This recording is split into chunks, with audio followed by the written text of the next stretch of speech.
Hi, welcome back to Storytime with Susan. We are finishing up our book, Eugenia Lincoln and the Unexpected Package. We are on Chapter 8, so let's finish up. Eugenia and Stella walked back to the Lincoln sisters' house. General Washington followed. Eugenia Lincoln was stunned, amazed. She had never been so surprised in her life. She was a born accordion player. Who could have known? Who could have imagined? Baby Lincoln was in the kitchen. She was frying an egg for Gaston Latrobe, who was sitting at the table reading the newspaper and laughing. Ho, ho, ho. Coffee was percolating. The fruitcake was gone from the table. The cards had been picked up from the floor. The dishes were clean and the kitchen was filled with light. "Sister," said Baby, "you have returned. And good morning to you, Stella." "Good morning, Baby Lincoln," said Stella. "I have discovered something," said Eugenia. "Discoveries are excellent things," said Gaston. He put down the paper. "I always celebrate discoveries. I have with me a card about the making of discoveries. One moment, please, and I will give it to you." "I do not need a card," said Eugenia. "I have an announcement to make."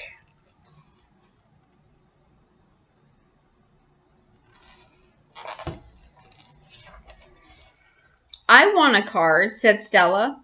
Of course, a card for you," said Gaston. "Only a moment, please." He stood and reached into his pocket and shuffled through his cards and handed one to Stella.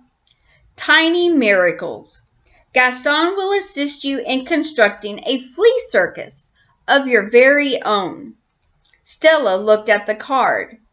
"It says that you can make a circus out of fleas. Is that true?" "Yes," said Gaston, "it's true."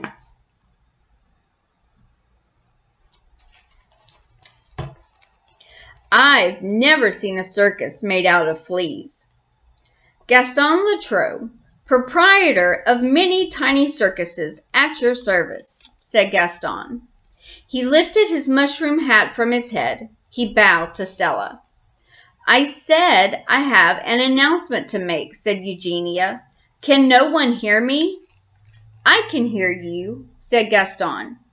"I can hear you, sister," said Baby.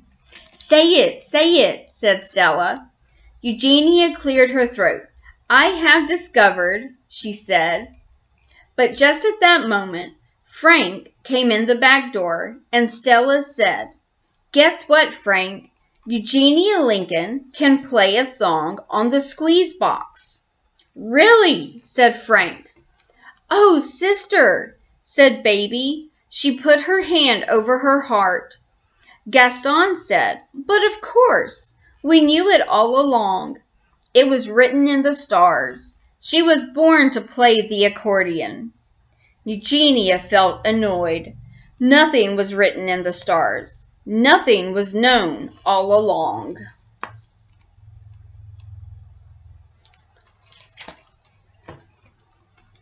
"I will teach you what I know," said Gaston. "I will teach you all the songs, and you will practice, and you will become great, a great and happy accordion player." The back door opened again, and Mrs. Watson entered, followed by the pig. good morning to all," trilled Mrs. Watson. The pig oinked. Didn't people knock any more? Everyone just waltzed right in the door and made themselves at home. Eugenia's happiness was evaporating. The world had not changed. Of course, it had not changed. It was still the same chaotic, unpredictable, unorganized place. "We will do great things together," said Gaston. "We will work together. But first, the pig and I must go to the woods in search of truffles." "Truffles?" said Eugenia. "Truffles," said Gaston. He put his fingers to his lips and kissed them. The mushroom of our dreams. Mercy will find them. We will go together in pursuit of the truffles, and when we return, the accordion lessons will commence. I am not pursuing truffles, said Eugenia. I want to go, said Stella. So do I, said Frank. Soon, everyone was gone, and it was just Eugenia and General Washington and the accordion.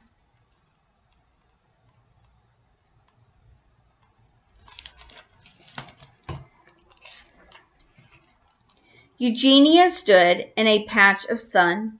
She put her face up to the light. What if it had been a mistake, a random occurrence?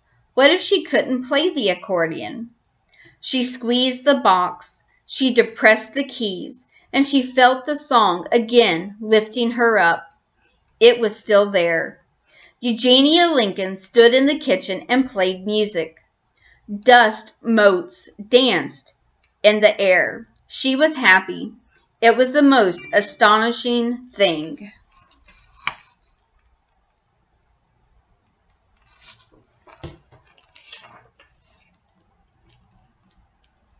Well, Eugenia found happiness after all.